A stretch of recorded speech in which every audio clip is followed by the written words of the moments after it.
我们来试吃全联新品黄金酱烧鸡腿，官方的参考的那个数值哦，烤箱烤160度30分钟，或者是气炸锅150度炸25分钟。可是我刚才觉得稍微再炸久一点点，外皮看起来比较酥脆，然后我们来试吃一下吧。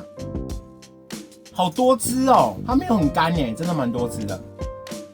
它的皮有点甜甜的，我觉得很好吃耶。有办法在家里做这个料理啊，我觉得很厉害。好吃哎，它的皮好好吃哦，黏黏有点脆脆的，没有烤太过，不会太熟，又有点嫩嫩的，我觉得很好吃哎。它的调味我好喜欢哦，赞！满分10颗星的话，我给它8颗星，因为有一点点微辣，针对于就是不吃辣的人会觉得有一点辣，可是像我吃辣，我就觉得很 OK。我看到哦，烟还在冒，就很好吃啊。自己在家里如果有这样子的料理的话，我觉得超方便的，就气炸一下就可以吃，也不用特别去外面买烤鸡腿，赞！